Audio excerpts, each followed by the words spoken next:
Welcome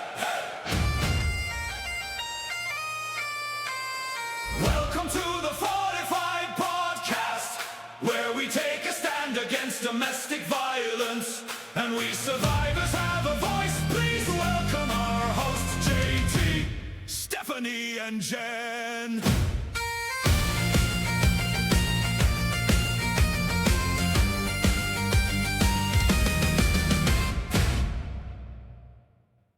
So it turns out that submit to your husband in the Bible doesn't actually mean let him destroy you for 2 decades. Like, who knew? Well, my sister knows all about this, so we're going to talk about this. In our first episode, we talked about coercive control, what coercive control is. We gave you the definitions, the tactics. We broke down how abuse isn't just physical violence. It's a pattern of behaviors designed to dominate, isolate, and control somebody. And maybe you were listening and you thought, that sounds familiar. That sounds like what I went through. Or maybe even that sounds like what I'm going through right now. So today we're going to show you what 20 years of coercive control actually looks like. We're not going to bring this out of a textbook. This isn't some research study. This is a real marriage in a real home with real children watching. So my sister Jenn, she's going to tell you her story. 20 years, 2 decades of walking on eggshells, of being told she was crazy, of having her reality rewritten in real time, of being isolated from family and friends, of being controlled financially, emotionally, and psychologically. But there is one form of abuse we need to talk about specifically today, one that often gets overlooked, one that is incredibly difficult to recognize, and one that kept Jenn trapped longer than any other tactic, and that is spiritual abuse. When someone uses God to control you, when they quote scripture to justify their behavior, when they position themselves as the spiritual authority in your home and use that authority to silence, aim, and manipulate you, when leaving means you're abandoning your covenant, and staying means enduring hell on earth in the name of faith, that is spiritual abuse. And it is incredibly devastating. Because how do you fight back against someone who claims to speak for God? How do you leave when you've been taught that submission is godly and setting boundaries is rebellion? How do you protect yourself when every act of self-preservation is framed as sin? Jenn is going to walk you through exactly how spiritual manipulation was weaponized against her, how scripture was twisted, how her faith, which should have been a source of strength, became a tool of control. And here's what I need you to understand before Jenn starts talking about this. If you're listening and you're thinking, well, why didn't she just leave? You're asking the wrong question. The right question to ask is, how did he make it so hard for her to leave that staying felt like the only option? Because that's what coercive control does. It doesn't lock the doors from the outside. It rewires your brain so you lock them from the inside. It makes you believe that leaving is more dangerous than staying, that you're the problem, that God would be disappointed in you, that you'll lose your kids, that no one will believe you. And when you add in 5 children, financial dependence, a man who positions himself as a man of God while destroying everything behind closed doors, and a church community that values marriage over safety, leaving becomes almost impossible. But Jenn did it. And today, she's going to walk you through how it started, how spiritual abuse became the primary weapon used against her, and how she finally found the strength to get out. So this episode, it's going to be hard to listen to. If you're a survivor of spiritual abuse, you're going to hear echoes of your own story. And if you're still in it, if you're still being told that submission means tolerating abuse, that divorce is the unforgivable sin, that leaving means failing God, you might hear things that feel too close to home. But here's why this matters. When you hear the pattern out loud, when someone names the tactics that were used against you, especially the spiritual manipulation, it breaks the spell. You realize you're not alone. You realize that God never asked you to endure abuse. You realize that when what you experienced wasn't biblical submission, it was spiritual manipulation dressed as godliness. So, Jenn, thank you for being willing to do this. Thank you for trusting us and everybody listening with your story. Thank you for having the courage to call out the spiritual abuse that you're about to call it out for what it is. So we're going to about to get into this. This is the Fortified Podcast. We're in episode 2. So let's begin. And we'll turn it over to Jenn to start. I don't know, wherever you want to start. I feel like this is going to be meaty, and I don't know. That's like I'm excited, but yet I know it's kind of like So we'll get going. Yeah. It's a heavy thing. You hit on a bunch of really good points that I'm going to want to point out, or at least talk about again.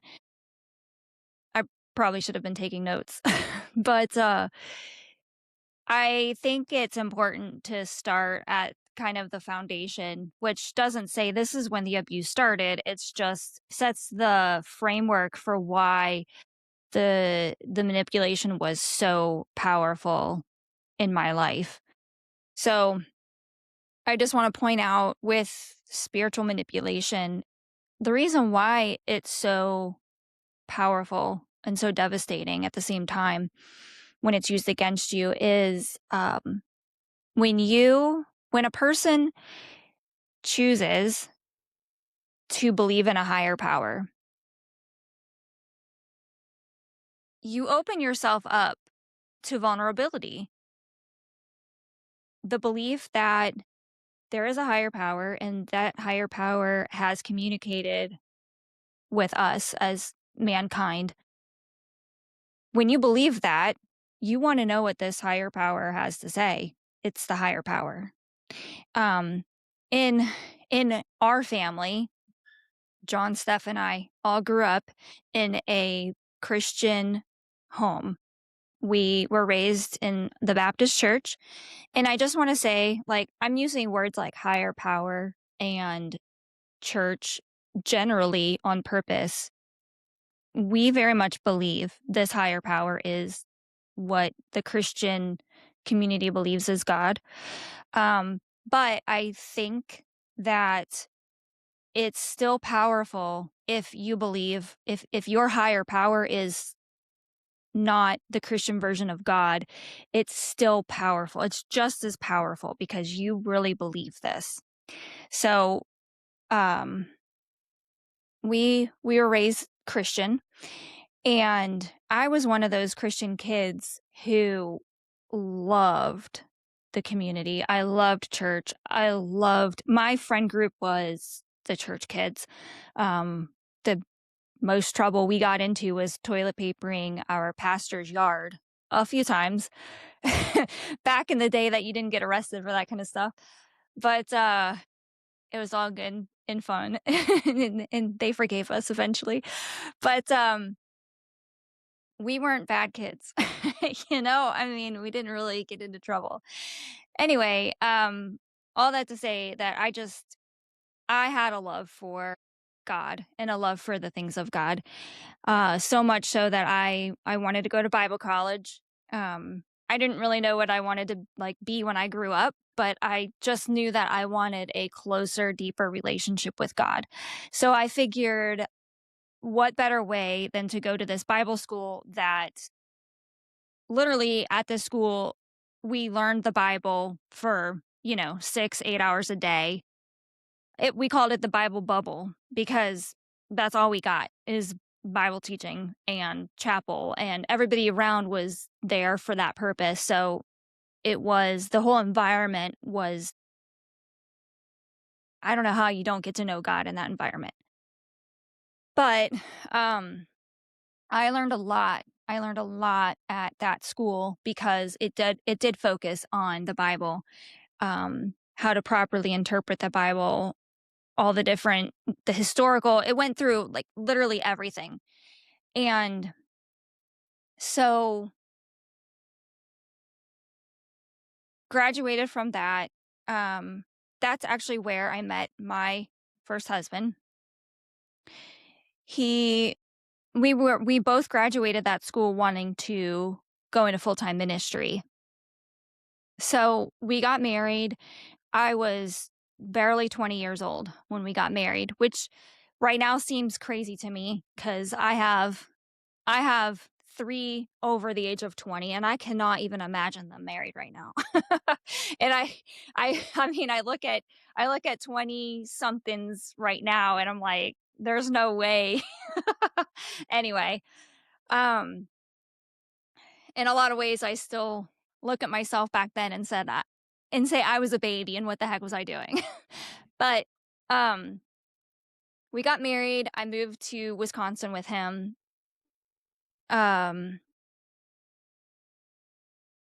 We didn't end up going back to school. There were some situations that just changed kind of derailed us from that continuance. So we didn't go to school. Instead, my husband started a business with his brother, and babies started coming. Real life set in. And suddenly, one day, a few years later, I woke up and, he was working 80-ish hours a week on the business. We were heavily involved with church. I had 3 kids very quickly, and I helped with the business. And it was life was just going at a pace that I couldn't really keep up with. So that's kind of the background. All of that kind of left me kind of running on fumes as far as my relationship with God. And, I didn't really continually keep up on reading my Bible and that kind of thing. But I mean, we were in church every week, and it wasn't like we were just gone, So eventually, some years into business, my husband started to go into these seasonal depressions, and they would last a few weeks, 2-3 weeks. And then he would be in a funk, and then it would just lift. And it was always around in the fall. And, we were told that it was the change of sunlight and, you're not outside as much. I don't know, some natural things, I guess,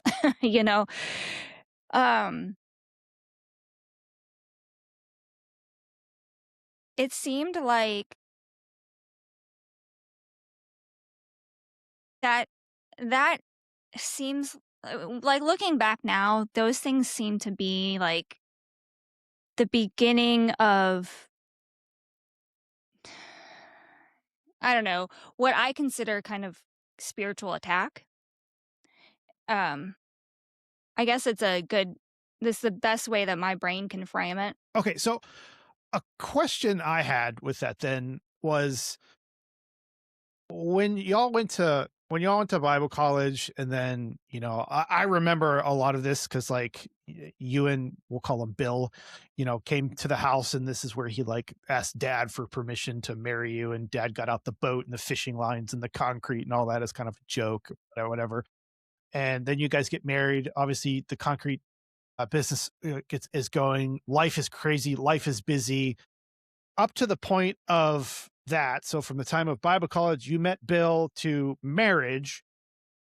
Was there any, I mean, then you probably couldn't even identify that, but thinking back on it now, were there any like warning signs that if you were to go back and tell your 18-year-old self to look out for, were there any of those warning signs prevalent in the relationship, or was it just all lovey-dovey and the problems with the control and some of the narcissistic patterns developed later in the marriage? So I'll be honest. Yes, looking back now, there was some red flags, but they were so minor that I really don't even know. I don't think anybody would pick up on them even now. Knowing what I know now, I probably still would not have picked up on it because it was so minor and small. It seemed small to me at the time. Even looking back, it seemed small. But um and some of it came from the very conservative um like Christian community that we were in. So some of it wasn't, I don't even think, his fault. Um but there were a couple things. Yeah. Um I don't know. I guess the way the whole I don't know. I shouldn't blame I don't think I should blame minor things, Yeah. you know. I don't want to nitpick because I don't think that's fair. But honestly, I think that it serves it in my mind, that all just serves as a warning to people like, hey, I thought that I was doing the right thing. I I went to Bible college. I married a Christian guy. I was somebody that was like-minded. We had the same like goal in life. We wanted to serve the Lord. And we I thought we wanted to do it the same way. I mean, there was all the boxes were checked, you know. And so I think really our story is less of early red flags that I should have avoided and more of like, hey, this is the kind of thing that could happen if and when we get off track with our relationship with God. I think this is why God wants us to stay close with him, because he gave us the Holy Spirit for a reason. And I think with a proper relationship with the Holy Spirit, some things probably could have been headed off. Yeah. I mean, If that makes sense. yeah, that makes sense. I think it just speaking, not necessarily playing devil's advocate, but just I want to point out that like the conservative Christian upbringing that we had, the Baptist church upbringing we had, there was a lot of emphasis on, the be careful how I say this because some viewers may take this the wrong way, but like wives submitting to your husband as Christ submitted to the church. And then, of course, as a young woman recently married and then, just doing life, trying to just follow the lead of her husband with the business and all that stuff. Like, do you think that framework and that upbringing and that teaching of, honoring your husbands and being under his authority and his leadership played into some of the maybe ignorance to some of the warning signs when they actually really presented themselves. For sure. I actually have that passage pulled up here because I wanted to bring it up later on. Okay. It's in Ephesians 5, and it says, well, it starts out as submit to one another out of reverence for Christ. For wives, this means submit to your husbands as to the Lord. For a husband is the head of his wife, as Christ is the head of the church. He is also the savior of his body, the church. As the church submits to Christ, so you wives should submit to your husbands in everything. So that's the passage that's always brought up. Yes. And you know what? There's nothing wrong with that. Absolutely not.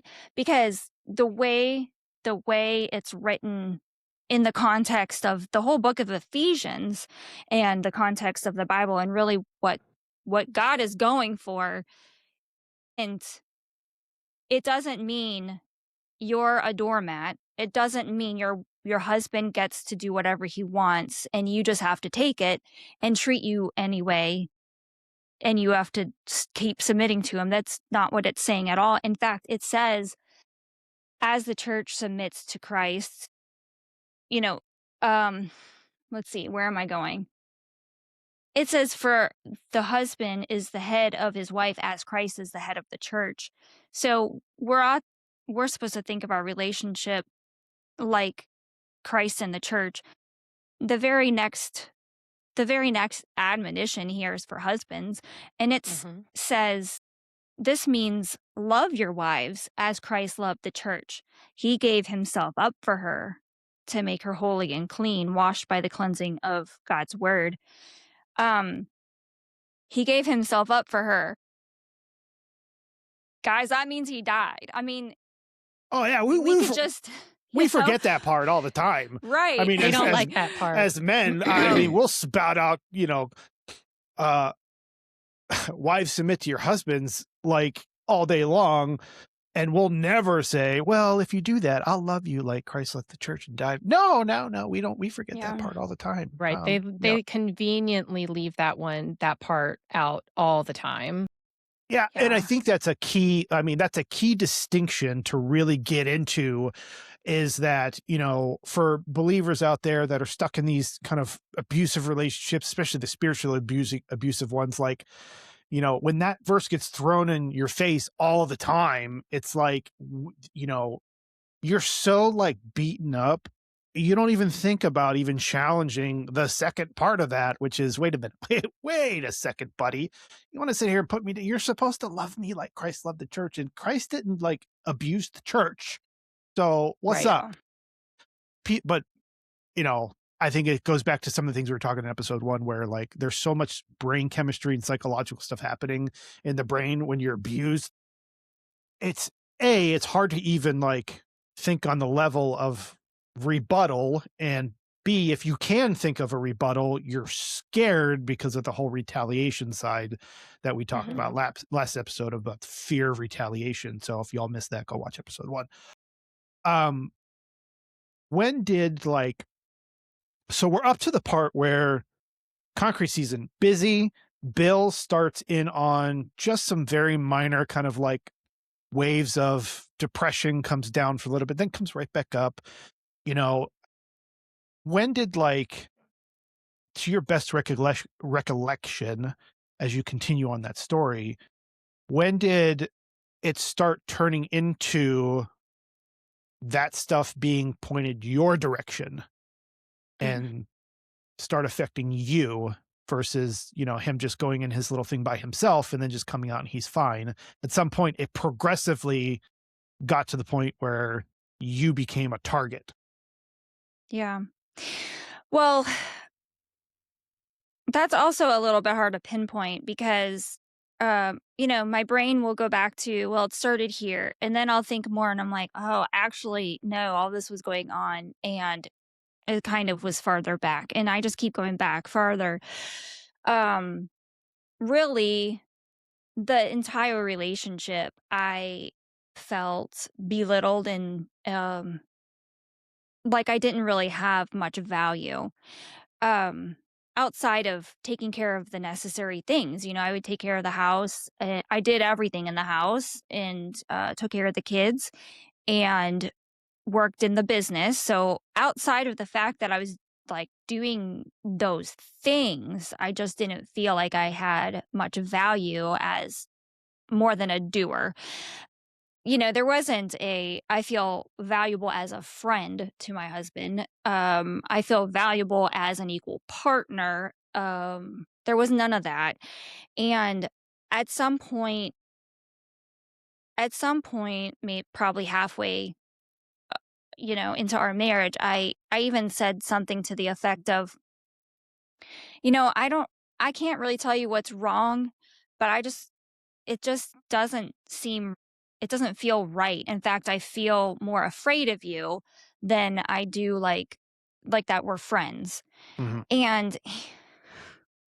yeah, when you say that to somebody who's supposed to love you, you kind of expect that would take them back for a minute and make them think about how they're actually treating you. But he thought for a second, and then he kind of looked me square in the eye and he said, "You know what?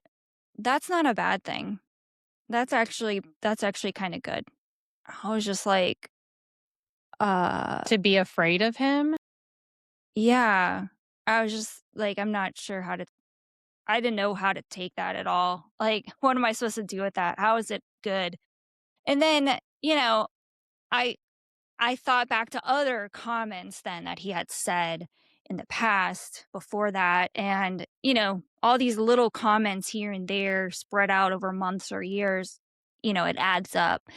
But there was that right from the get-go. I remember like the day after we got married, we were driving to our honeymoon. We stopped at a bookstore and I was afraid to ask him if I could buy a book that was about being a good wife. I was afraid to ask him, Well, can I buy this book? Hang on. Like, I'm not sure why. Hang on. You're trying to, okay, so from what I'm understanding, okay, your marriage, at least the role you played in the marriage, was a very like, how can I put this in today's term? It's very like, woman, go make me a sandwich, and you would be like, happily go make a sandwich, right? You did the dishes, you did the laundry, you did all the housework. We can call it traditional. Okay. Yes. Like that's why I said like, let's bring this to 20th century terms. Woman, go make me a sandwich, and you make a sandwich. Like traditional and conservative, and I am naturally both. So it lended well for me. Okay, so you're doing all that. Okay, you're making the sandwiches, right? When asked, you make the sandwiches, but then you want to buy a book on how to become a better wife. You're already making sandwiches, like boom. But you're afraid to ask to buy a book on how to be a better wife, which would benefit him. Right. Yeah. So why that fear? It is such a good question. And I've asked myself that so many times because literally it was days after we got married. And I'm like, this was before anything happened that could have been considered abusive. So why? There had to have been something psychologically in the background playing that my 20-year-old brain just could not conceptualize. The reason why I was afraid to ask him if I could buy a book. I don't know. I did ask him, and I did buy the book. But it's the fact that internally you had to go through that internal battle of like, that Right. mental should I? battle. And I can even write that off to you. Okay, newly married, trying to just figure out how to do life together. It's a big change. And I'm a I get baby, that. and he's 8 years older than me. And you're a baby, and Yes. he robbed the cradle and all this other stuff. But like something that my wife, always she's got like a sense for this stuff. I don't know where it comes from, but like what I've learned from that is like her gut and what I'm seeing from other people, like your initial gut feeling is typically pointing you in the right direction. It's just, and it sounds like your gut, even way back then, was telling you, trying to tell you something. You just didn't recognize it and couldn't interpret what that feeling was. Yeah. And if you would have known, or maybe if you would have been able to discern, maybe it would have saved you multiple years of headache, because Yeah. you could have started Yeah. dealing with it back then. And who knows where, things would have went from there. For sure. Oftentimes our bodies actually know that we're in danger before our brains catch up with it. So you'll have sinking gut feelings, your heart will race, you'll feel shaky, stuff like that. So your body knows before your brain can even figure out what's going on. So I think that's what was happening. Yeah. Yeah. Yeah. I would agree, definitely. So I don't know. I think I just chalk it up to being young and dumb. And he had a lot more life experience than I did. And I have nothing wrong with marrying somebody that's older than you. I did it again. I think men my age are immature, so I just I didn't have success with that. But he did have a lot more life experience than I did. And so I think I just naturally trusted all of everything he said. And he was very smart, very, very skilled in the Bible, using the Bible, interpreting the Bible, taught the Bible well. And I think just all of that. It was like he was an adult and I was a kid. And I think that's actually the feeling that I had, to sum it all up, the most in my marriage. Yeah. Just that I was a kid and he was an adult, and to some degree he treated me that way. So, I don't know. And I know the family saw it. I'm sorry, go ahead. I was like, he definitely used his age to his advantage. Like, I think he specifically chose somebody that was younger than him, specifically under the age of 25, because we all know that the brain doesn't fully develop until 25, and that's the decision-making part of our brain is not fully formed until 25. So I think that he used his age on purpose to his advantage to be able to manipulate you and to kind of line this up for later years. I'm going to challenge that a little bit, because Go for it. as a dude, I'm like, yeah, I want to go after a girl that's younger than me. Heck yeah. But not that much younger. But still, though, as a guy, my mentality when I was in the dating scene was to always try to date women that were younger than me, because I don't know, it's just something in our heads, they'll stay hotter. I have no idea. I was going to say they Hotter stay longer. longer. Please. Woo, girl. Dang. Wow. So glad we got that. I'm going to get flamed in the gosh. comments for that one. We need to take that out. Oh my gosh. That's terrible. It's so bad. I know. Hey, at least you're honest. My mouth was speaking faster than my brain in that one. So who knows? Like, I'm probably going to get, if we leave it in, it'll get flamed in the comments. But just people, this is my stage character. Okay. This is not who I am. Wow. Really? Okay. Yeah. I mean, I would push back on it too, just because, yeah, I know that happens. I'm not going to say that doesn't happen for sure, but I don't think that was the mentality here. I don't think he did it on purpose at all. I don't think that entered his mind at all. Honestly. But men do have that. Like, there's a lot of guys that have that mentality of, if they are just born fortified narcissists, right? They're going to go after people they can control easier, and typically younger people are a lot easier to control than somebody of your age or more mature than you. They're easier to manipulate. So I think that's where Steph was going for. I think where it was a little bit of a interpretation or misnomenclature, whatever it was. Misapplication. Misapplication was assuming that was Bill's intention from the beginning, to find a girl younger than him so that he can eventually control her. Yeah, Yeah. that might be my the thing that I'm working on in therapy, my distaste for men, but I'm working on it, guys. All I right. do want to, So yeah, we're gonna bring that up at some point, maybe when we have one of our guests on or whatever. I want to really specifically talk about. I noticed this, that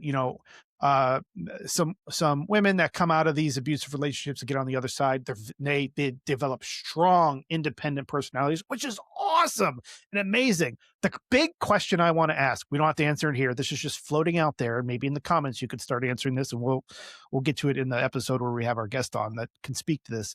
Is you guys come out of these abusive relationships and you have this, like, the courage and like, you've gone through hell, fire and brimstone, you're finally out, but then there's this like disdain for men, like, and it's almost like when what kind of guy needs to come along to get you to drop your guard?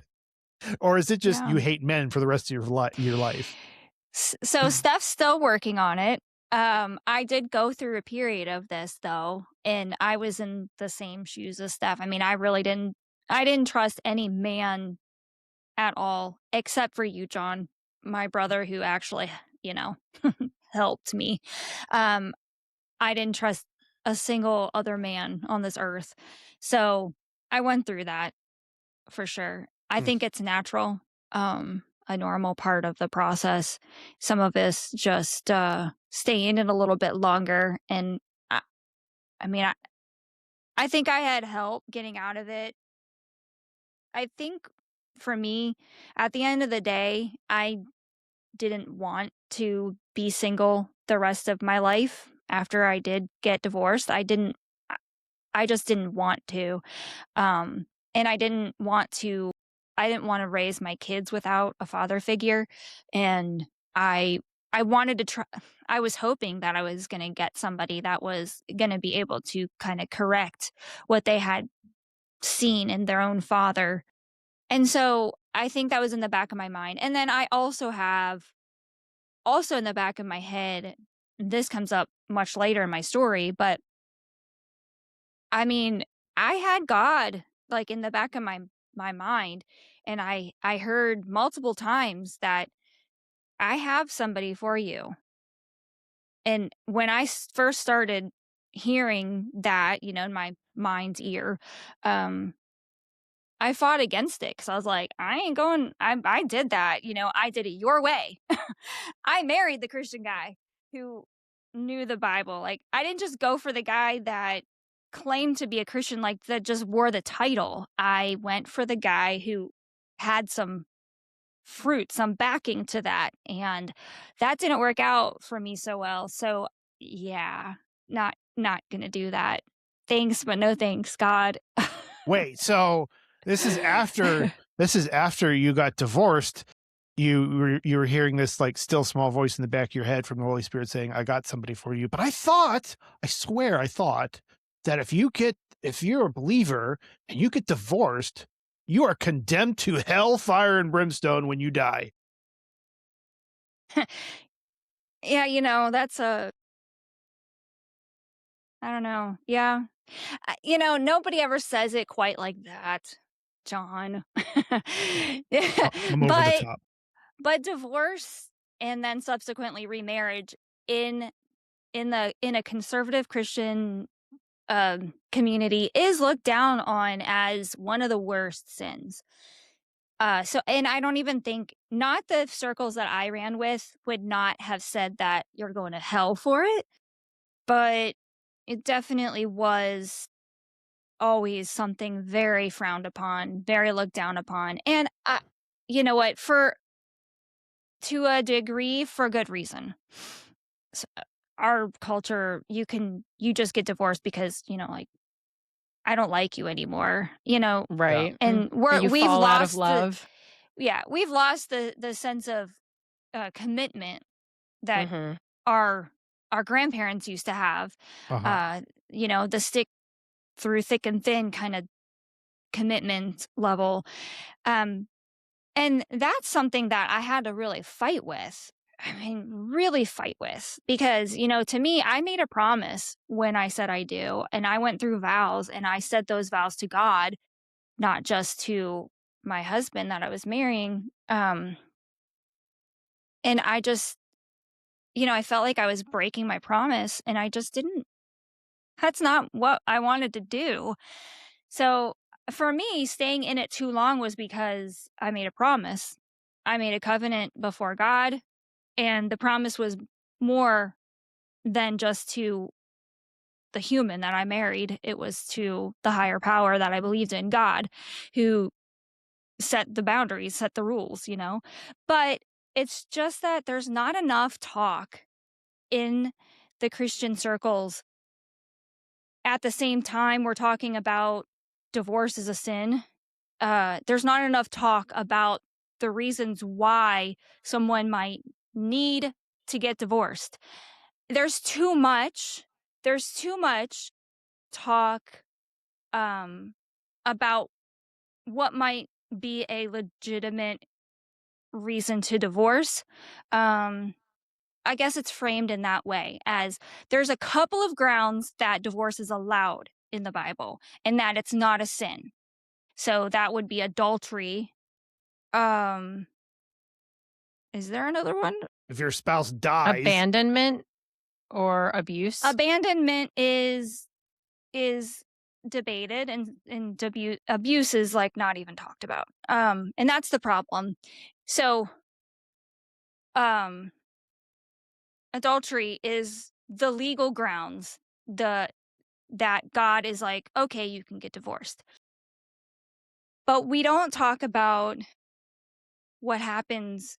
We don't talk about or frame it in a way that, because of these abusive actions and the fact that it's so bad that my safety is at stake, and not only mine, but the safety of the children is at stake. Mhm. And divorce might be a sin, but it's a sin that you're pushing me into, that you leave me no other option but to sin against God by breaking my covenant. Does that make sense? Yeah, does, that and totally that's makes kinda sense. like why I framed that question, and the way I framed it was, because when a lot of what you just explained, and a lot of reasons why maybe there are some people out there in these abusive Christian relationships that are married, and the reason why they stay in those abusive, toxic relationship is because they don't want to get divorced and leave and sin against God and all of that stuff. So it just like they feel trapped because on one hand they have this person that they're married to that is just blah, blah, blah, blah, blah, blah, and then it's toxic and it's bad, right? If you don't submit to everything this person says, you're walking on eggshells all the time, right? Yeah. And then you have kids involved. And then there's this also thing of, well, if I leave this, I know this is a problem. If I leave this person, then now I have God I have to deal with because Right. his wrath is this, and because we've been conditioned to be like feel the Lord, God's wrath, blah, and the ultimate sin, get divorced, yeah. And so it traps these individuals in these marriages, in these relationships because of that fear. But from my point of view, now this is my perspective, which doesn't really have a lot of weight to it. I didn't go to Bible college and all this other good stuff. But in my mind, like the God I know and the God I serve is a God of grace, is a God of mercy, and is a God of forgiveness. There's nowhere in the Bible where it says, God will forgive all your sins except X, Y, Right. Z, right? So in my perspective, I'm like, well, yes, divorce is biblically, okay, it's a sin, but you're right. There's no talk of abuse or anything like that in today's culture, or even biblically that I understand of, that gives grounds to be able to leave these types of relationships. Yeah. And I think it comes down to spiritual interpretation or biblical interpretation of all this stuff. But in my mind, like, yeah, get out of that marriage, like leave him, get the kids and get out. Mhm. When your heart, God's going to bring you back, when your heart, or when your heart's in the right place. And like, and it's evident with what you said, where you had this like still small voice, you know, in the back of your mind, God was telling you, I have somebody for you. Well, if God was that mad at you, he's not going to tell you, hey, I got somebody better for you. Like, Right. so Yeah. that's, I guess, where the irony is of all this is, you know, people say it's the ultimate sin, but I'm like, well, if it is the ultimate sin, why is God still working in her life? Why is God still Right. doing X, Y, Z? Mhm. Wouldn't God just be like, yep, you're done? Because the Bible Yeah. clearly says that God does not do that. Like, he's not just going to go, boop, boop, boop, boop, boop, you're done, you know? So anyway, I went off on a little tangent there. I'm sorry. We barely scratched the surface on your story, and we're 50 minutes into this already. I told you this is going to be a juicy one. So let's try to track Yeah. back Reel to it back. reel it back. Where you left off was like, Bill was just gets into these real quick, like up and downs. And, you know, what I really am trying to get to the meat of is like, was there a time where it really became prevalent? Like, you know, Yeah. because what people don't know is like, after I got out of the military, I came to live with you guys for a couple years before I then moved out into my own apartment in the area and all that stuff. So like, I don't know, when I was living with you guys, was it still like, was the abuse or whatever, was it happening? Was it recognizable, or did it, you know, was it progressively worse than from years prior to what we just talked about? Yeah. So, just to put a cap on that, our last little bunny trail, I just want to say that Mike Winger, for anybody that might have ever watched him, knows about him. He actually, I respect him because he's not like, he doesn't talk spiritual. He's very factual, and his whole ministry is how to think biblically. So he wants us, he teaches people how to interpret the Bible, not in like a woo-woo magic kind of framework, but in a factual, logical, like, here's what was happening in the context of the culture at the time that this was written.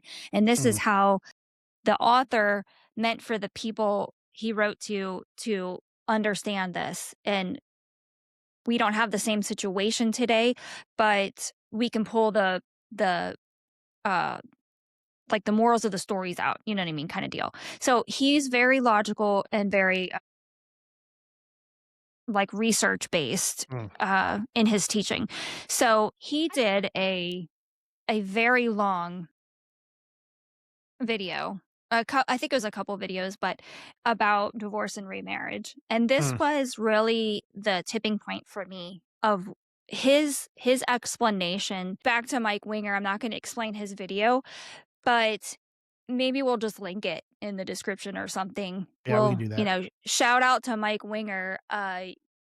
He helped me move forward and get out of this marriage. I mean, I was already out, but what he helped me to do was to move on and know that it was okay to go ahead and get divorced, because I was considering just being away from him, but never divorcing him, to go ahead and get divorced and go ahead and allow myself to consider getting remarried.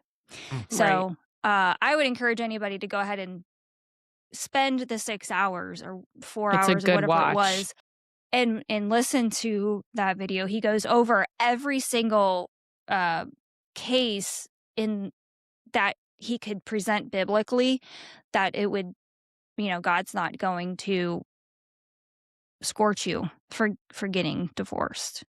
It was very helpful for me. So, okay. So John, you wanted to get back to the story, right? I think that's where we were going. Yeah. Okay. So, oh yes, when you moved to Wisconsin, let's see, I think baby number 3 was on the way. And yes, I already, all those dynamics were already present. I wouldn't have called it abuse back then. I did not start calling what was happening to me abuse until we were living in your house on Mission Lane. So that was 18, 19 years later. So when you moved in, though, I mean, that was just the norm. The norm was everything I just explained. I was, small, insignificant, and stupid, and just a doer. You were only good for So, making sandwiches, essentially. sure, yeah, okay. You know what I mean? That's how he framed it. That's how Yeah. Yeah. Bill's mindset was. Yeah. But the thing is, the twisted part about it is he didn't think of it that way. He was against that mentality. He never thought that the way he treated me was equivalent to that. And he always would talk down about that whole concept that men had. And he would always say, submission doesn't mean the woman is the doormat or whatever. And he would always agree with that. But in actuality, that's how he treated me. And he would even say to me things like, aren't you glad I don't treat you like that? I give you stability and love and intimacy and closeness and whatever. Like, I give you all these things. Don't you agree? Like, what am I going to say? Actually, you don't.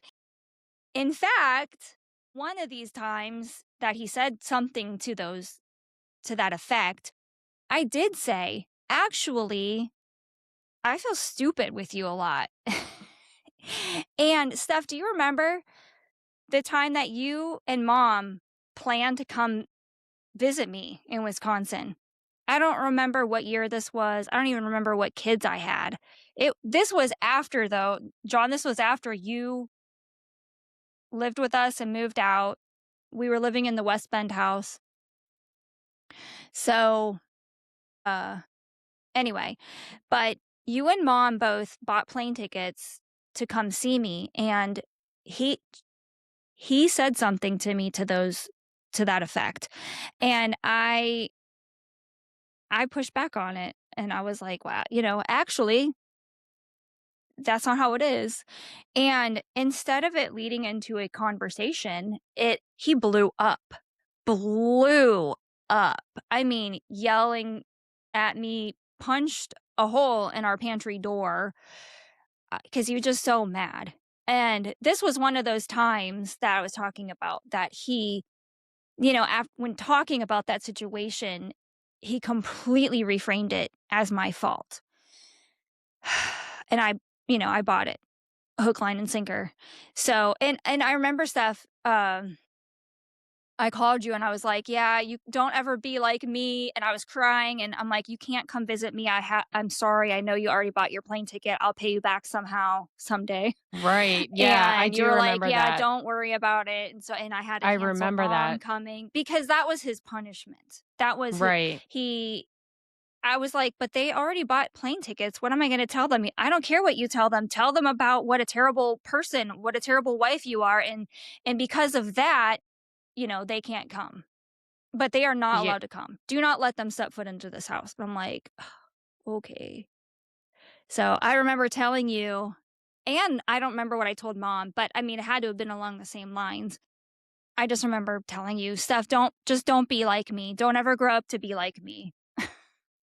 Yeah, I remember that conversation. I remember the phone call. I was in I think I was at a rest stop when you called and you were so upset and you were crying and I'm like, this is the first time I've ever heard you like crying your eyes out and I was like, what is happening? Like and you were saying like I messed up. You were just so in on yourself, like going in on yourself and just crying your eyes out. And I was like, no, sissy, everything's going to be okay. Like, don't be upset and stuff like that. I remember that conversation and I was so confused because you were so upset and I'd never seen you like that before. And I was like, something is going on. That's when I first had I was like, something is going on and I don't know what it is. Yeah.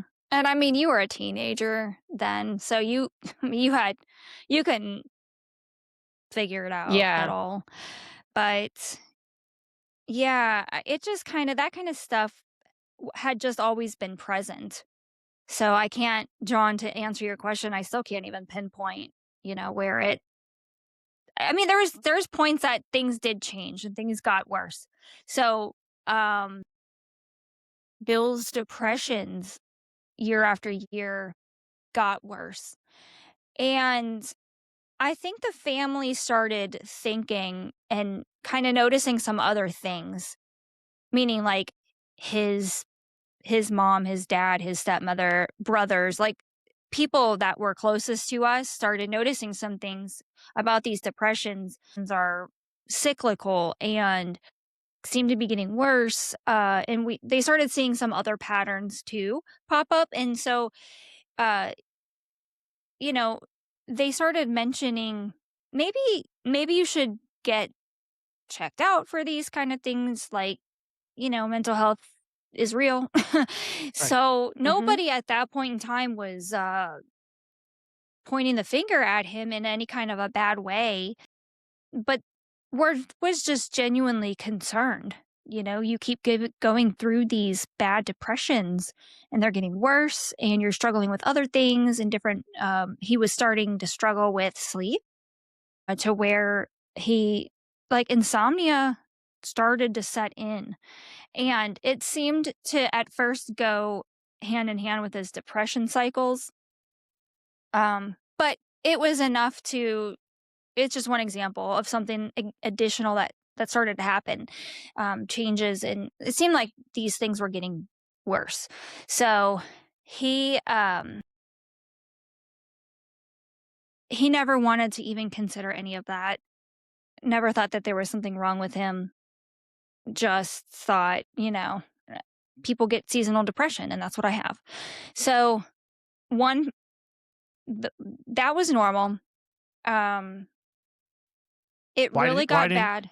Why didn't he get any help? Did he what was his reasonings for did he give any reasons for not getting help or anything like that? I'm not really, not at that time, but I just knew that from knowing him, from so long, other conversations, things like that it's more about a struggle between the Christian mindset versus like the psychological mindset. When you start going into, it's okay, like Christians are comfortable saying, I need to go see a counselor for something, but they get really uncomfortable talking about needing to go see a psychiatrist or psychologist. Like once psychiatry is brought into the picture, our Christian circles that we lived in, that's when they got uncomfortable. So that was his mentality. Just a very discomfort for anything that's like psychological. And I know that it doesn't stop at that's not just a Christian thing. I know that that's prevalent in like healthcare and even law enforcement, first responders, people that seem to like they have to be on the front lines, and always giving to people, seem to think that they can't be the ones that struggle and need help from somebody else. I don't know if that's connected or not, but I mean, as one thing about our culture that I've noticed is like back when we were growing up and during this time that we're talking about, on the spiritual side, with psychological issues and things like that, yeah, talking to a psychiatrist was kind of like, I don't want to say frowned upon, but it's because, well, God is the healer of all. So just cast your cares upon him and he will take care of it. So, and that was like one of the reasons why,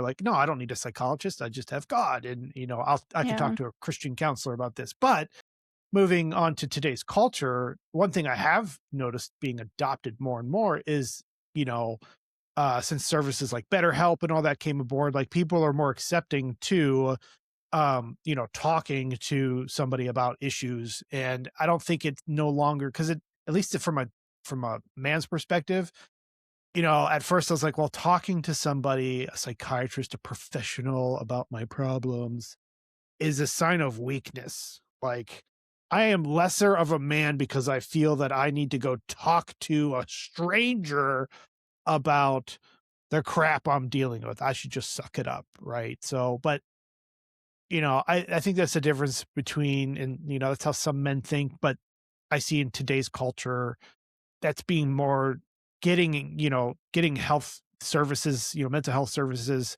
is being more widely like accepted as like a normal thing. Like it's good to do stuff like that. And no longer is it like feel like you're being shunned or you're a weaker person by doing that. So that's one thing in the culture that I actually have seen shifted for the better. the better, the Mhm. Yeah. better side of things. But in Yeah. any case, that wasn't the case here. He never went to go get help for any of this. So Mm-mm. what did you see the consequences of that, or how did things progress? Because if left untreated, it's not going to get better. So No. what happened? I mean, it definitely got worse. In just everything that we were dealing with. I mean, there came to be a perfect storm a little bit down the road where everything kind of came to a head and really there was a crash. But I think the combination of that traditional mindset and coupled with there were clear mental health struggles. There was he started to struggle with insomnia, and that could turn. I mean, don't sleep for 2 days, 3 days, and see how sane you stay. Right. So he started struggling with that. Plus, the demands of the business were real, were intense. He did have to work a lot. He worked 10, 12 hours a day plus for a lot of years, 6 days a week for the most part. And then even on Sunday, he would get up super early to do some more work, prepare a Sunday school lesson. We would do church. He would teach. Sunday after church, sometimes he would go back to work. Sometimes he wouldn't. But, there was very little time to do anything but work. So I think just all of that was the perfect storm. And then, we had, by this time, 4 maybe kids. The 5th one, came a little bit later. So, there's a pressure on the man too to provide for his family. And he wanted to do that. I won't take that away from him. That pressure was very real and very prevalent. And he felt that he was loving us in the best way possible by working that much to provide for us. So, unbalanced as it might be, I think it was sincere and, not like he did it on purpose. But I really think that all of this just lended to the demise in his mental health and made it really hard for him to get back to square one. And the fact that he would not go see somebody, a professional, to try to help him back, that kind of just sealed the deal for him, I think. So things really took a turn for the worst in about 2015. So we had been married for 16 years.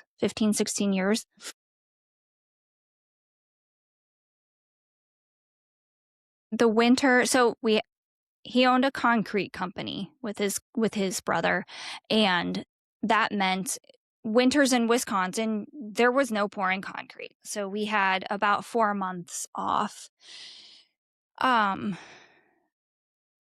the winter of 2014, he was reading a lot about the Reformation and men who were like burned at the stake just because they wanted to get the word of God into the hands of the common person, written in the common tongue, so that everyday people could read it. Because at the time of the Reformation, the Bible was just in the hands of like priests and the higher education people. And there was a lot of manipulation going on because of that. And so, these reformers, they wanted to get the Bible into the hands of people, and they were persecuted very, very badly for it. A lot of them were burned at the stake, somehow killed, you know? So, and he was just like, we had always struggled with the fact that we never went back to school and did not our path was derailed off of ministry. And so he was just like, God, I feel guilty that I'm really not doing much for you. I wanted to serve you full time. I'm in business. It's been a struggle all these years. But here's where I'm at. And I want to give more, and I want to give more of myself than just Sunday school. I want to be more like these reformers that are willing to go toe to toe with, the powers that be to get your word to more people. So that was a very sincere prayer, and he talked to me about it. We we didn't pray together very much our whole marriage. We tried a few times and it just was weird. So it was just never something that caught on with us. But during this particular winter, that prayer that he had, we did pray about that several times together during that winter. So,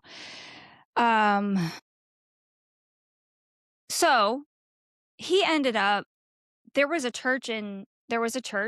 small church that we had been going to on Wednesday nights. We went to a different church for Sundays, but we went to this particular small church on Wednesday nights because our home church was a 50-minute drive, and I wanted to take the kids to Awana, just a program for kids to learn the Bible. And it was just way too much in the middle of a bad Wisconsin winter to be taking the kids out at 6:00, driving 50 minutes in the snow and not getting home to get them to bed for school the next day until 9:30, 10 o'clock at night. So I found a local church that had this Awana program. We started going there for about a year, enough to get to know people. Out of the blue, couple months after this prayer, the pastor of that church emails him, my ex-husband, and says, "Hey, we are looking to add on a staff member, and we want this person to basically take over like family life." Like, they didn't have a name, a title for it. They just kind of knew that they needed help with families struggling for whatever reason. So we both took that as a sign from God. Like, we just got done praying about this, and this popped up. So we jumped on that. And that was, man, I don't know how to frame that because of what happened next. But that was really the turning point. That's when things started to get really bad. Long story short, because it will be a long story if I kind of go into that whole church situation. Yeah. That thing fell apart. During that falling apart. So now we're into the winter of 2015. So it's a year later.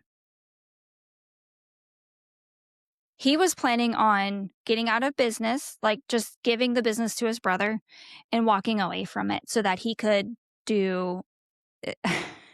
I know what you're thinking. We'll come back to that. Okay. Okay. But he was planning on giving the business to his brother so that it wasn't a hurdle for to get him out of the business, so that he could go be in full-time ministry like we always wanted. Yeah. So that was the plan. The church needed that year to kind of get ready for this new position. So we kind of wrapped up the year that from 2014 through now the winter of 2015. So that's that concrete season. Wow, crazy things happened. Crazy things. We ended up, I mean, it was like a coup happened. I don't know what really happened in the background, but we had 3 crews and we lost every single foreman of those crews. They all quit like the same week and took with them several of our very good workers, our employees. I think around 8 people-ish in total quit in the matter of a month. It was so weird. I did not understand. I still don't understand what was going on at the time and why all that happened. But it happened, and it made things extremely difficult. He and his brother, I mean, they had to work like crazy to finish out the season because we still had projects booked and, you know, we couldn't just cancel on our customers. So, we got done with that, kind of survived that storm, but he went into the worst depression up to that point of our lives. It lasted not 2 weeks or 3 weeks like normal, but that whole winter. So it was about 6 months. And during this depression, there was definitely self-harm ideation. He was not sleeping. He did actually get so desperate that he went to his primary care doctor for the insomnia. So primary care doctor prescribes a couple of different sleep medications. They tried a couple of doses, whatever. Nothing was working. The doctor's last ditch effort was basically, he said the dosage that I'm giving you is enough to knock a horse out. And it wasn't touching his insomnia. Wow. I think he was awake for like 5 days straight. I mean, I do not know how he survived. I was so scared for him at this point in time. So this is happening. At the same time this is happening, things with our oldest daughter were starting to go crazy. She was in 6th or 7th grade at the time. How old are you or what grade are you in when you were 12? Yeah, about 6th grade. Yes. Yeah. So things started to get bad with her, and she started really struggling with her own mental health. And I just could not figure out where this was coming from at all. She was struggling with sleep herself. Not quite insomnia, although she had bouts of that, but she had all up night terrors to where she was having sleep paralysis. She thought she was seeing demons. She was sure that there was some demonic figure standing over her bed staring at her, and she couldn't move, which is, I guess, a like hallmark of sleep paralysis. And Yes, I remember it is. Yep. at one point in time later on, after she had learned a lot about it, she told me that from what she learned, a bad case of sleep paralysis was having it maybe once a week or once every other week, like a couple times a month. She was having it like 3-4 times a week. So I mean, almost every time she went to sleep, she was having this. And it was just, so there was that. She was struggling in school, struggling with friends. Everything was just falling apart for us. So I have my husband, who is in the deepest depression of his life, talking about how desperate and in despair he is, also telling me that he's having dreams that were outright demonic, and he couldn't even tell me about them because they were so demonic. And then I have my daughter experiencing some similar things, in the same state of depression. I have a new baby, our 5th child, and we are facing really no job because we didn't know what was going to happen with the business at that point in time, and the plan was for him not to go back anyway and to work at this church. Well, things with the church were falling apart to where it became obvious there was no job there. So it was really the perfect storm for our demise, as a whole family, really. And I know that this marked the beginning of the end for us. So everything up to this point was not ideal, and it was messed up, but it was livable. I could have stayed living in that situation probably the rest of our life, because I learned how to deal with it. It was normal. But once this started, this was a different level of diabolical. So I don't even remember I don't think you guys probably even knew anything was happening, did you?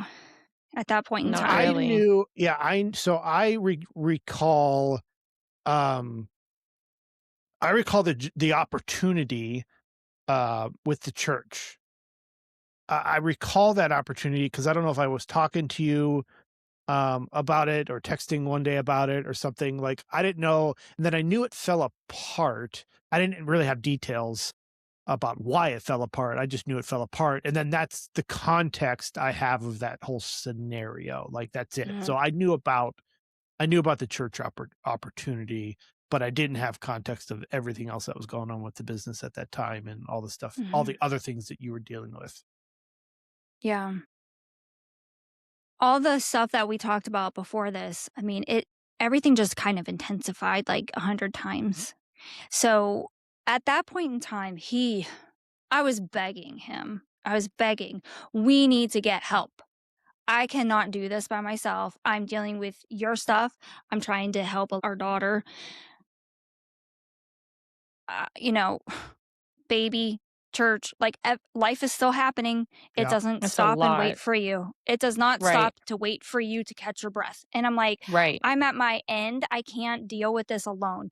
We left our home church to go on staff with this other church, the local church. You're going on staff. You're gonna have to. We had to start being there on Sunday so that everybody can get to know us. We left our home church, and so we didn't really have much communication with them after that. And it wasn't anything bad on either part. It was just life kept moving, Yeah. So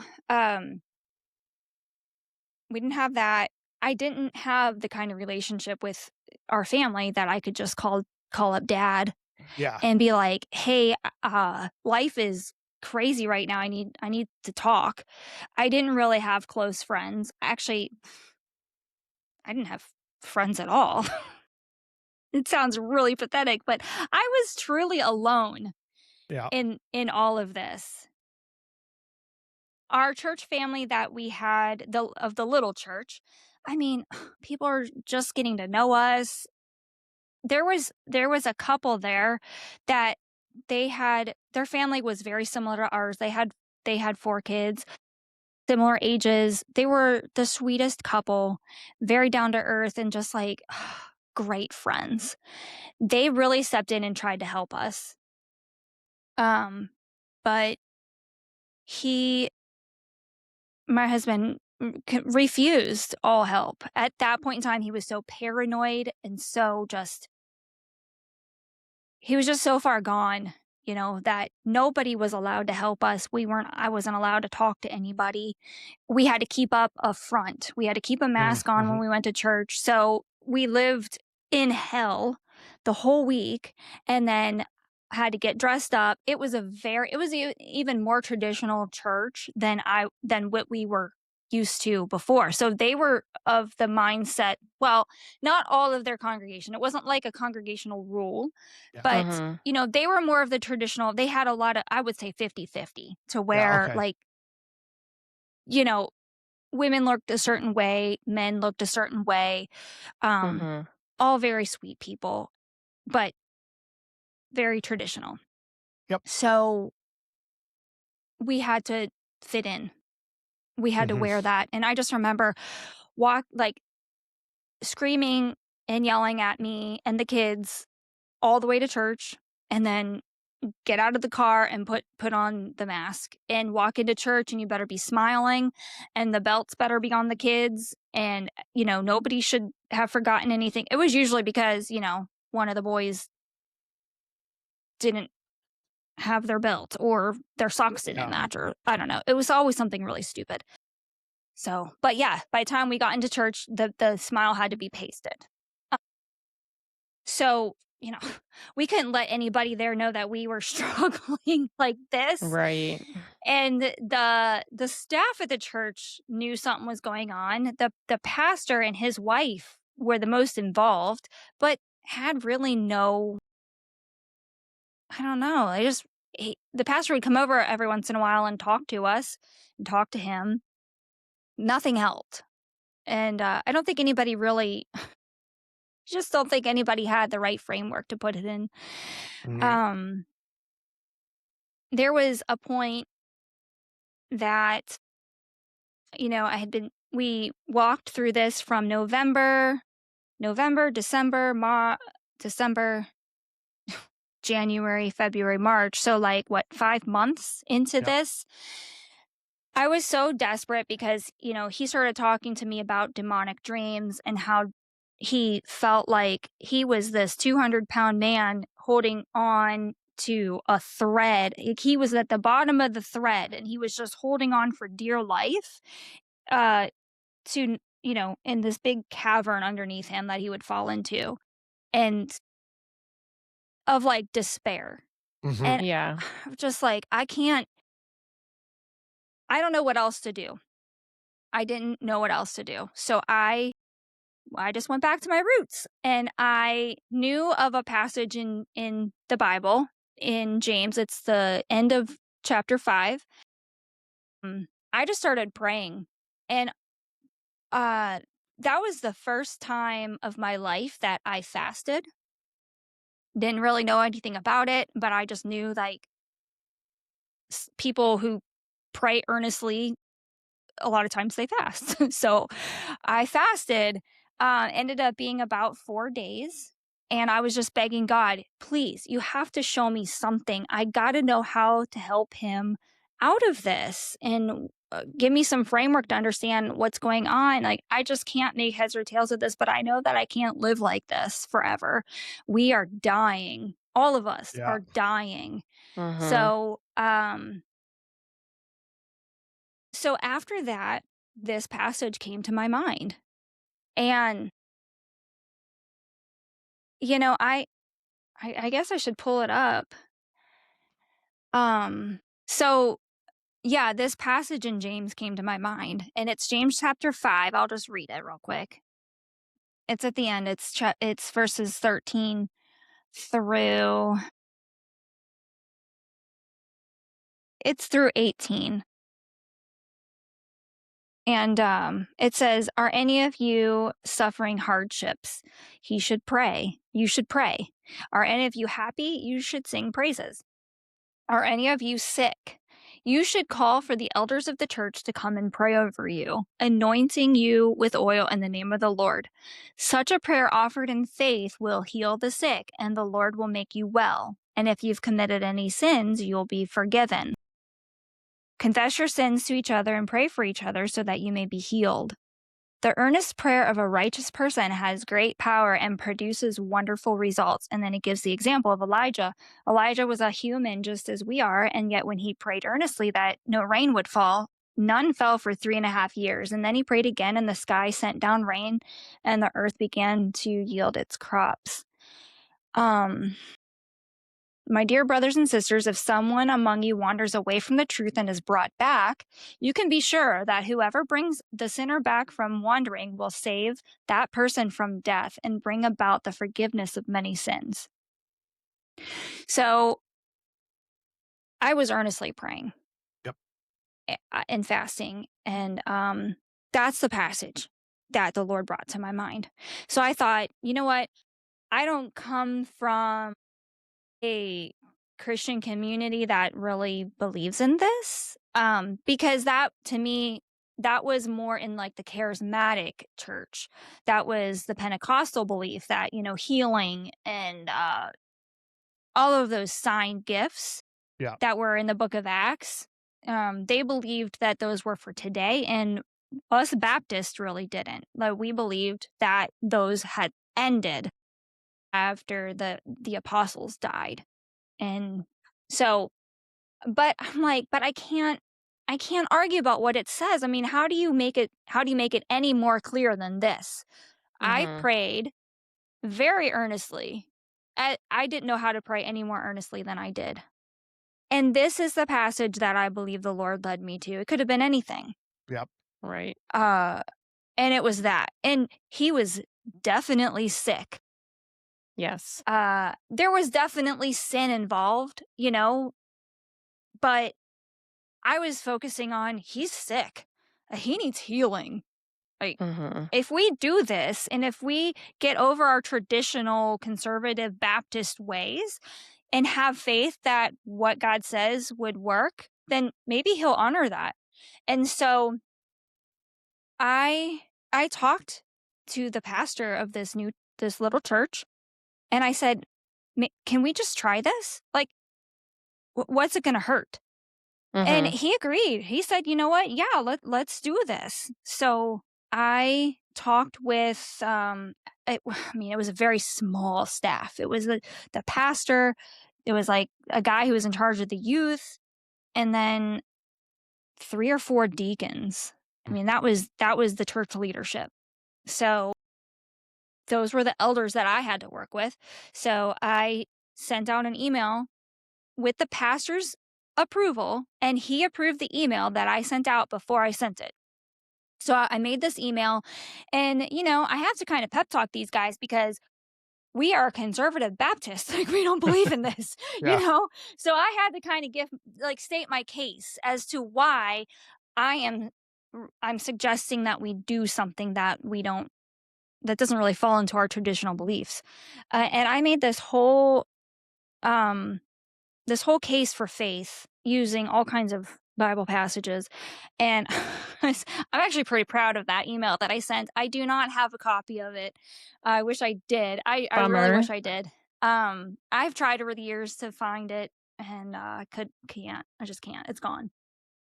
So now, mind you, my husband was in such bad shape, and he was so paranoid about everything. I mean, everything.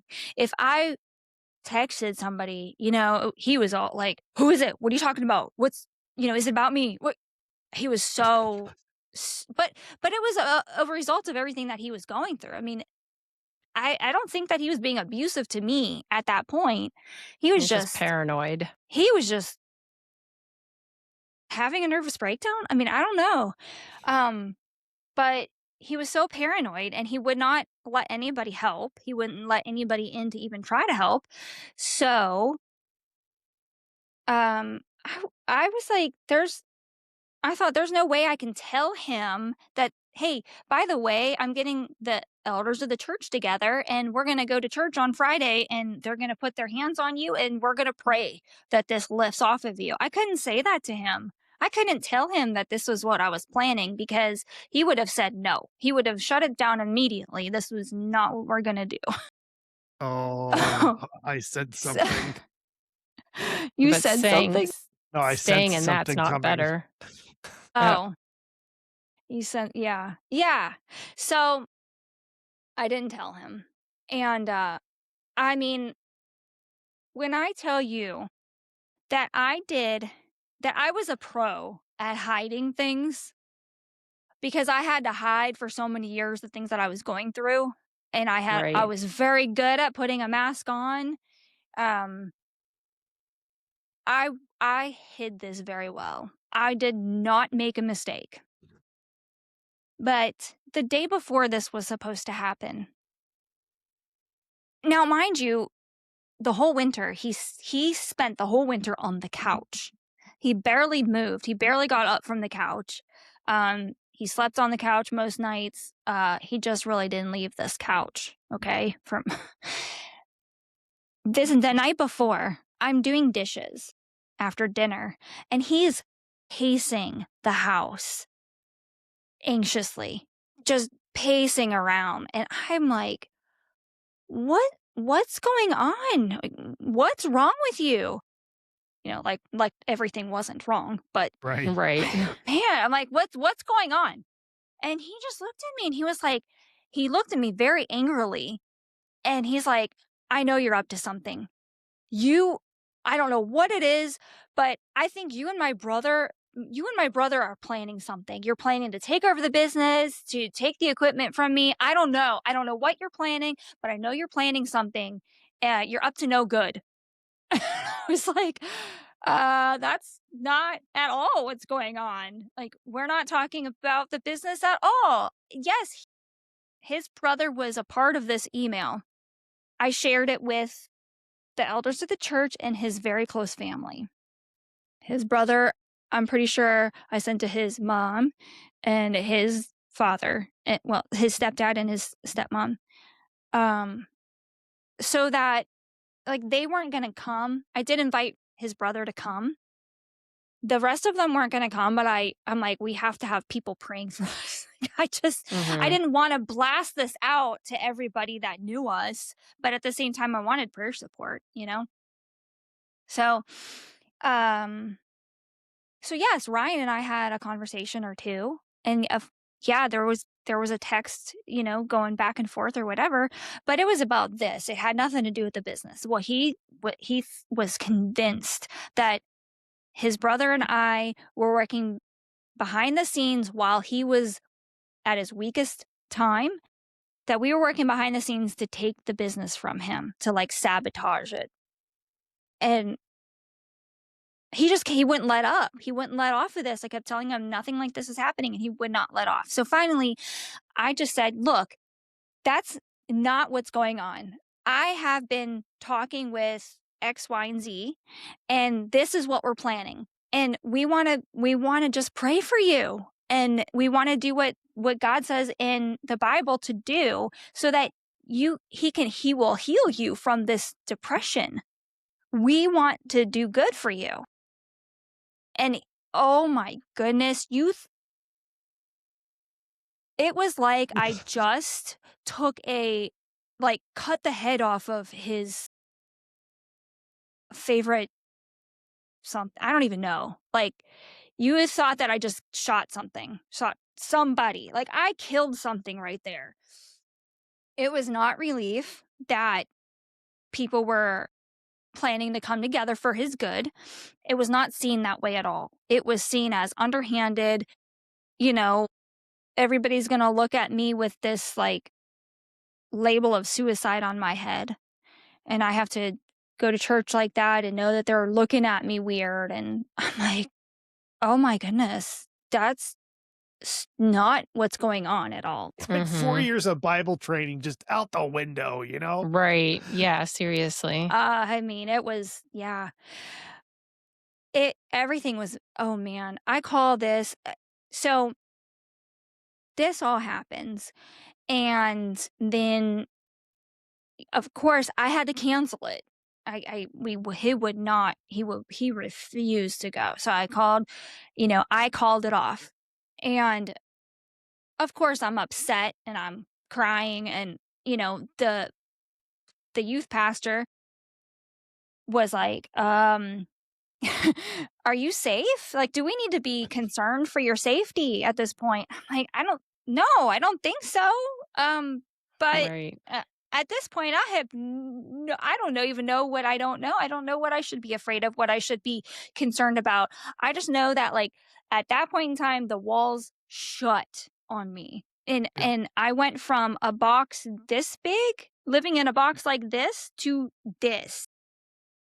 And he, I had to go to the grocery store, and he literally like looked at the clock when I pulled out of the driveway, texted me on the way, called me on the way, timed how long it took me in the grocery store. He knew what I had to get and decided it should take X, like this amount of time to get those 5 things. And called me when he thought I should be on my way home. Did you talk to anybody? Did you text anybody? Like, it was a 5-minute drive home from the grocery store. And so it went on like that for a little bit.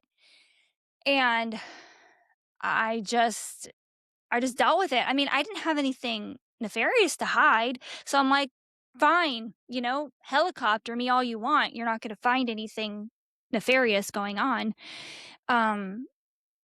So that Sunday, he mustered, I don't even know where he got this strength from, but he mustered every ounce of strength he could possibly muster and put on the best, fakest mask he possibly could. He went up to each one of those people, those men that were supposed to be at that meeting, and explained why I sent that email, called that meeting. I'm so sorry that you took time out of your busy Friday to do this. My wife, this, that, and the other thing. I have no idea what he said to them because I was not allowed to be a part of those conversations.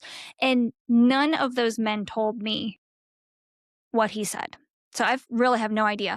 But he definitely framed what happened in a, like, we're just going through some stress. She's under stress. I don't know. Who knows? Maybe he threw in some stuff about our daughter. I don't know if he did or not, because he wasn't super cognizant of everything that was happening with her at the time. But in whatever he said, he framed it like everything's fine. She just overreacted.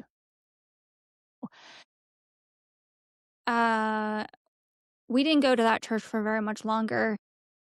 I think he quit going. That happened in early March. I think his last Sunday was maybe early in April, maybe. Kind of long enough for him to just, I don't know, maybe repair whatever reputation he thought he had there. And then he just stopped going. And I kept going with the kids for probably about another month because I didn't know we were leaving the church. I didn't know that we were officially quitting going to the church. He just was never ready to leave. You know what I mean? So we just went without him for like 4 more weeks. And then I was like, well, this is done. I can't, I'm not doing this every single week. What? Oh, where's your husband? How is he? What? And I just like, I can't keep up the game. I can't keep up this mask. That's exhausting. I'm not, I couldn't do, I was done with it. So I probably told somebody like, look, we're just not coming back. Yeah. And then we didn't go to church at all for a good year or so. And then I started taking the kids back to a completely different church. Nobody knew us. We didn't know anybody there. We kept it that way. We went for the Sunday service. We went home. And I did that with the kids for about a year. And then he eventually came with us. But it just, the next few years after everything that happened in 2015, we're just survival mode. It was a shell of life.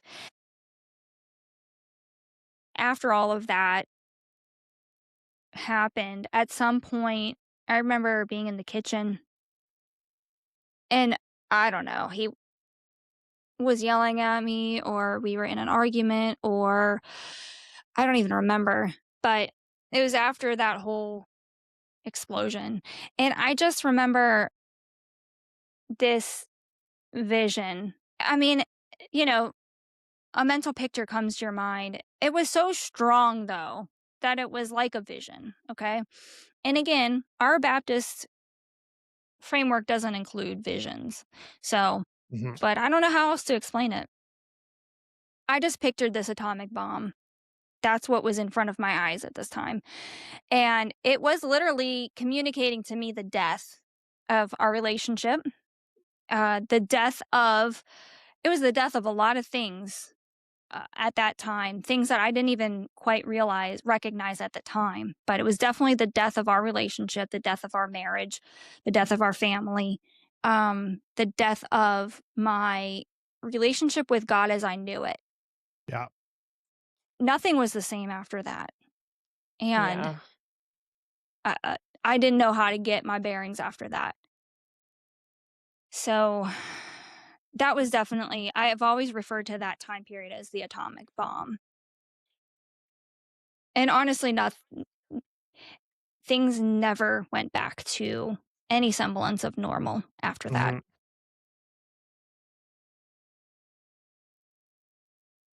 So was this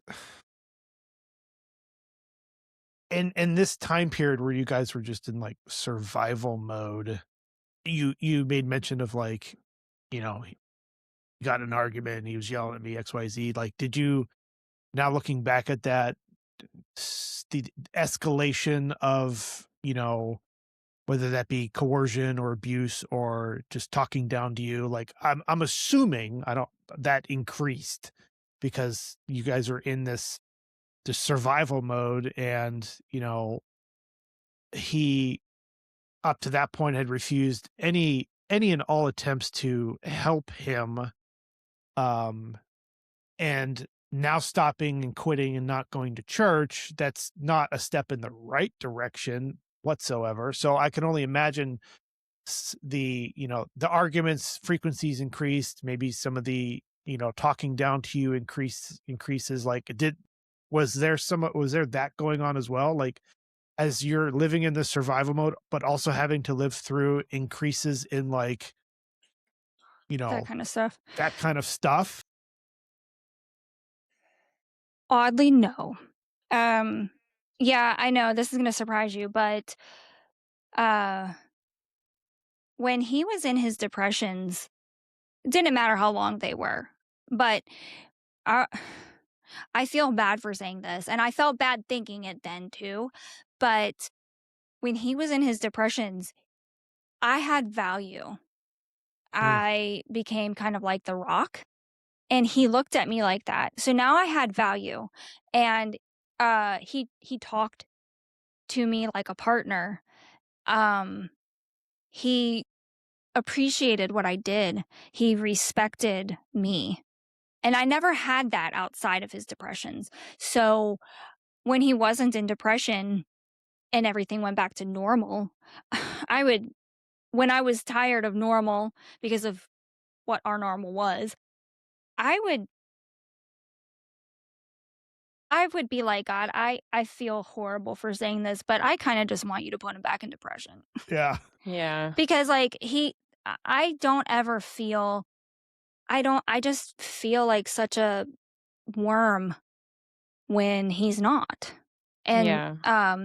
so he, for the next couple of years, once we got out of the church, he kind of gave up on everything. At that point in time, he was like, I don't care anymore. I don't care. But I mean, that didn't mean that I was allowed to go talk to anybody. Mhm. That Mhm. didn't mean that he and I were allowed to talk about it. I remember we were 100% alone. We were completely, so like our story is a very long process. Stuff didn't happen in any semblance of overnight. So the abuse was like so minimal and normal to me for so long, and it didn't ramp up until the very end. But it just was never normal. It was Yeah. it was always dysfunctional. You know, there are a lot of other people that have it way worse than Yeah. me. So I thought, I can't complain. This is at least X, Y, and Z isn't happening. It Mhm. could be a lot worse. So, you know, but to answer your question, no, it didn't get worse in that way. The belittling and all of that did not Okay. get worse. It was put on pause. actually, that all stopped, and I became the shield. I shielded him from every form of stress and anxiety that I possibly could in our family, personally, in business. I took on more responsibilities that I shouldn't probably have, but I was trying to be helpful and I was trying to be supportive. And I really was trying to shield him from every kind of stress. And I remember several times telling him, look, we should talk to a therapist, a counselor, somebody, because we just had this major life crisis happen. And I don't know about you, but I'm dying inside. Mhm. I can't contain this. And I don't know what's going to happen. What's going to happen to our kids if I lose it? If I go into a deep, dark depression like you're in, what then? Because, I mean, his depressions were debilitating. He couldn't do Yeah. anything. He couldn't make a decision. He couldn't get up off the couch. You know, just to get him to eat was a feat. So It's I'm like, interesting. Sorry, God, it's interesting that you say all these things were so difficult for him, and it's been in the back of my mind since you said it. He was able to go around and save face to all of these elders and pastors, so he was able to put on a mask to do that, mhm. but he was not willing to do that at all with you. Oh So yeah. I think that's just a curious little thing there that he was able to muster the energy to do that to protect maybe His not his image. ego. Okay, Yeah. well, When his it comes down to ego it, it was and absolutely his ego. Yeah. Mhm. yeah. So that's Yeah. it's just a little thought in my head. Yeah. But There was like, even a go ahead. well, I was gonna kind of progress this train and go, okay, what um from the time frame that we're speaking of up until the time where you left, right? What are the progression of events that happened that made you decide, okay, we need to go? Yeah. The next couple of years was pretty low key cuz yeah, it was just survival. We wouldn't talk about it, wasn't allowed to talk about it. Just keep dealing with it. Our daughter's issues continued for all that time, couple of years. So she struggled with that for up it had been like 2.5 years up to the point we're talking about now. So he was, in and out of depression. She was in and out of depression and struggling. Um, I'm begging for help. I'm begging for let's go see somebody, a therapist, whatever, to help us. And no, I wasn't allowed. So the time that the where it came to a head and I decided I was done with this, um, that was fast forward now to 20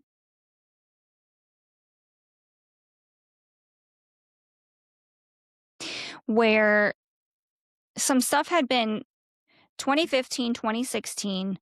I started to notice, I did all the books for the business. So I started to notice like something's just seems weird, a little fishy. I won't get into the specifics of that situation, but long story short, come the spring of 2017, we found that there was some nefarious things happening in the business. Um, all this time, he had been seeing financial strain in the business that was unexplainable. And he just chalked it up to, I'm a bad business owner. I don't know how to do X, Y, and Z. It's my fault. I mean, he was in this depression state, for all those couple of years. So he was taking it on himself and blaming himself. Well, when we figured out what was going on, he skyrocketed. I mean, he went from like in the basement to on top of the roof in a like overnight because he realized the financial strain in the business is not my fault. It's somebody else's fault. So he rocketed right out of depression and back into the person that I used to know. In charge, type A, we're gonna get this fixed and figured out, and like now we're in a war now. The mission, he was convinced he was now on a mission sent from God to save the business. So the season of 2017, we spent trying to save the business. So that was very messed up. Just quickly, we discovered this in at the end of May. By September, he was not coming home. He was sleeping at the equipment yard. We had bought a 40-foot container, and he wanted to remodel it into a workshop so that they could do quick repairs at the yard, before going off for the day to do the jobs. Well, instead of that becoming a workshop, it became like a tiny house. So he ended up sleeping there. He lived there then through the end of the season. So he stayed there. We went to family camp every year together. Oh, obviously, our family. We took the kids, we went to family camp. He didn't go that year. I took the kids by myself, which I had to suffer a lot of guilt for. I mean, he guilt tripped me for doing that because I chose to leave and go on vacation at a time that we were in war, and he was in the throes of battle, and I'm leaving him on the battlefield to go have fun. And it was so crazy because I get there with the kids, we get all settled in, blah, blah, blah. The next day, now he's mad at me for leaving. The next day, we're on the phone and he's telling me what a great wife I am, and I deserve better. I deserve for him to buy me like a replacement diamond ring, because that's a story. Mine got broke a few years prior to that anyway. And I deserve all these things. And I'm like, you were just really mad at me for leaving. I am so confused right now.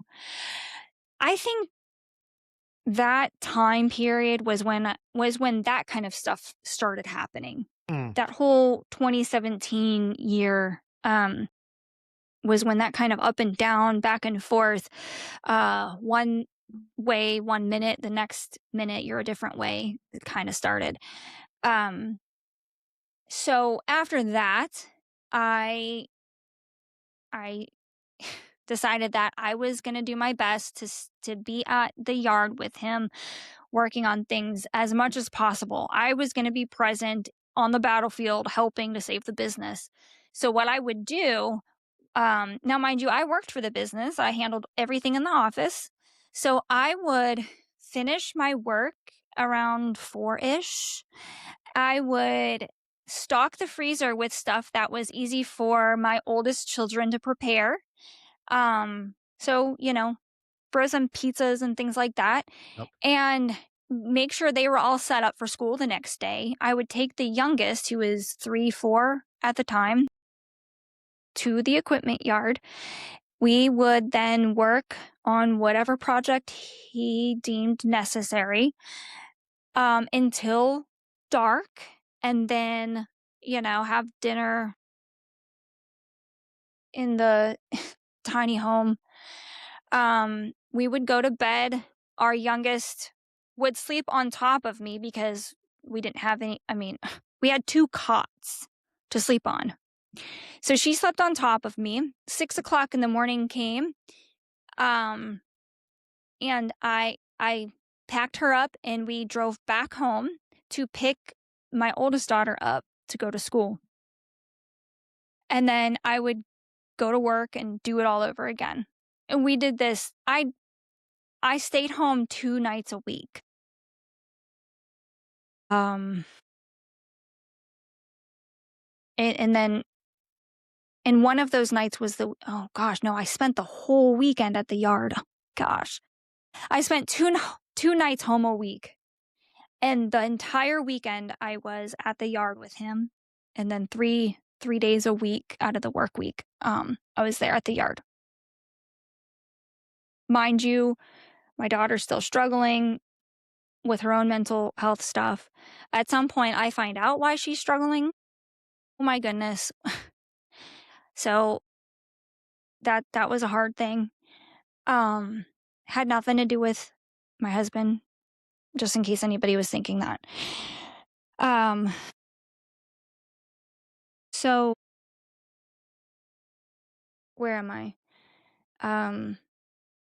You're at the yard, staying The yard at the yard for constantly. 2 weekends.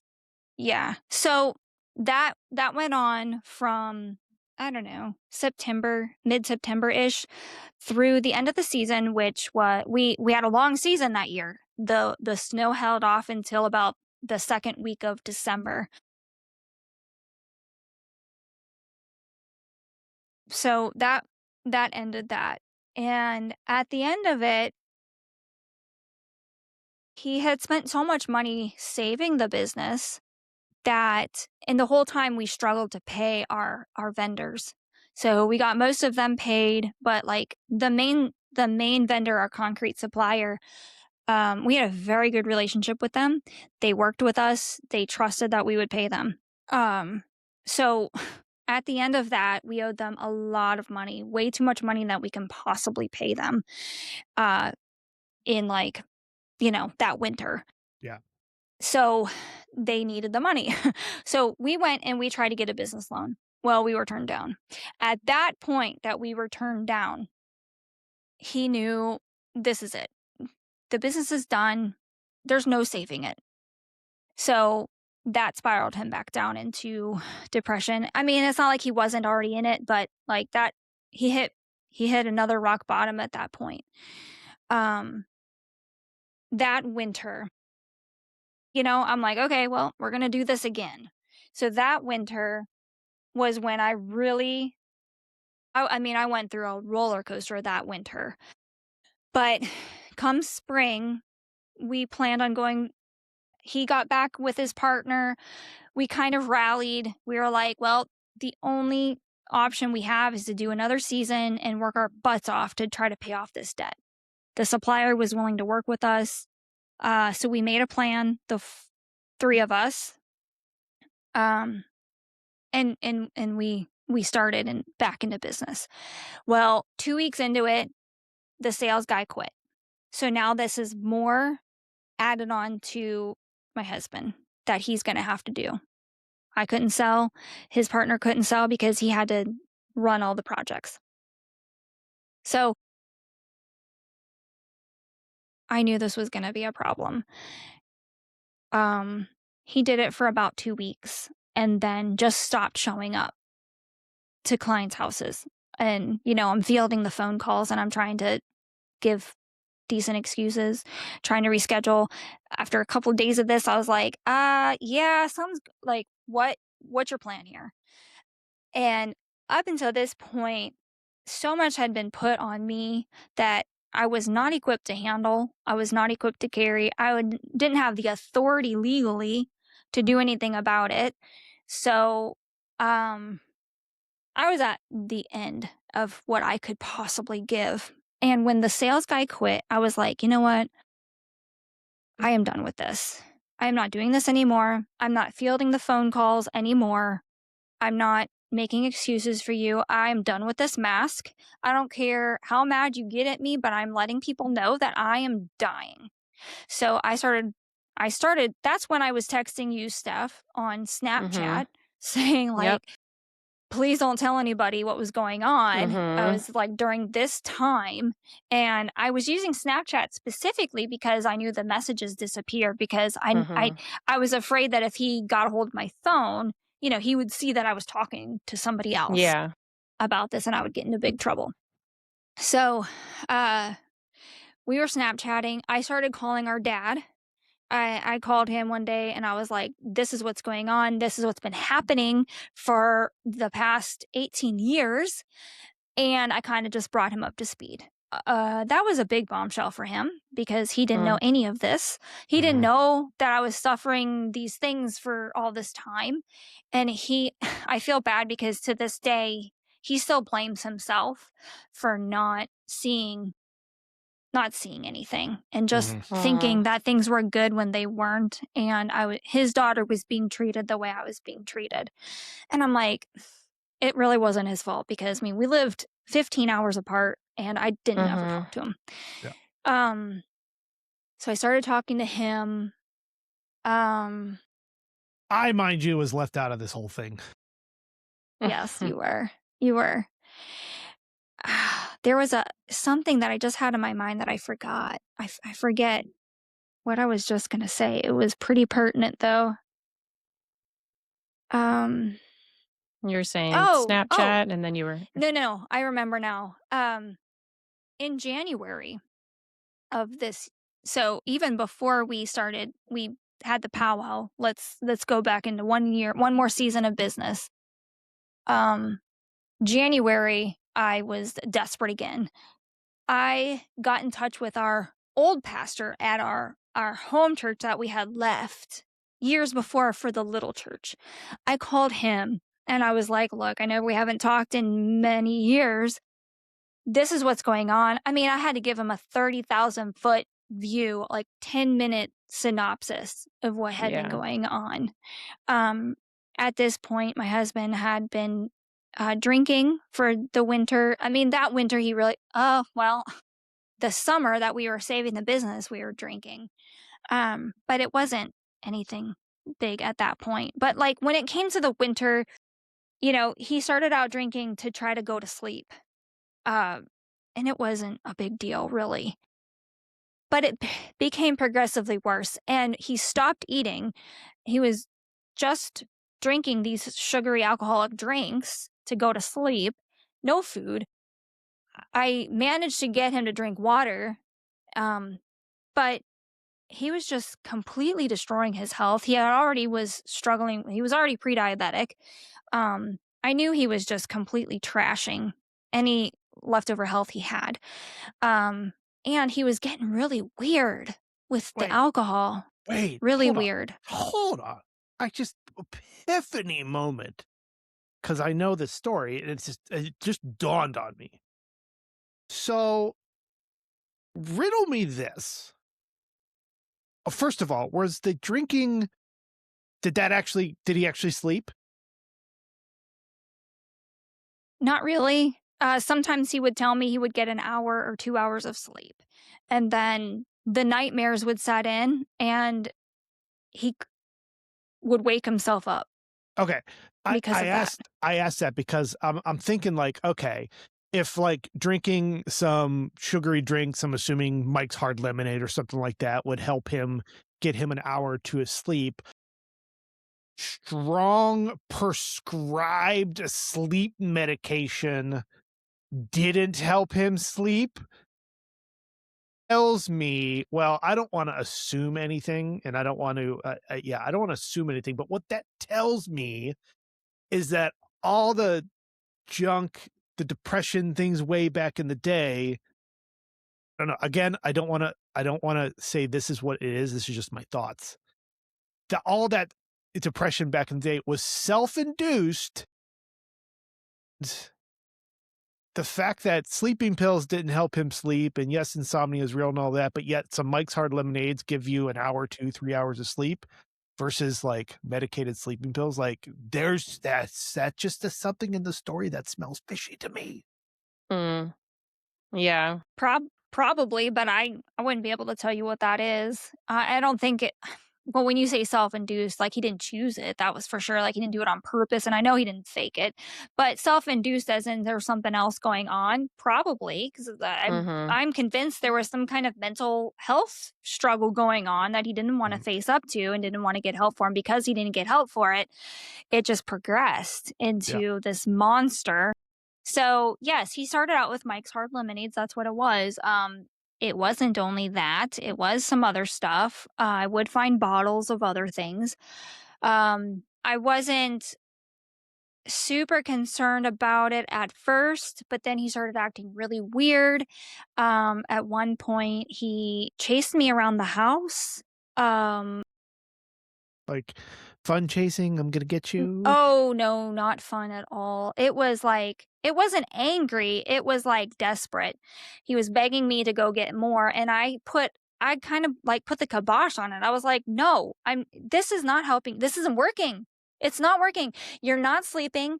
You're not eating. You're barely drinking water and you're just drinking this. Like, this is more harmful to you than the little bit of benefit you hope to get, but it's not giving you that benefit. It's not working. So I need to cut it off for your own good. So I refused to go get him, and he wouldn't drive because he was either intoxicated or just so sleep deprived that he was, I mean, that's just like intoxication. It's just as dangerous. So this particular night, he chased me around the house. And again, he wasn't angry. He was just desperate. He begged me and begged me and begged me to go out and get him more. And mind you, there was a snowstorm happening. John, you know about the Wisconsin snowstorms.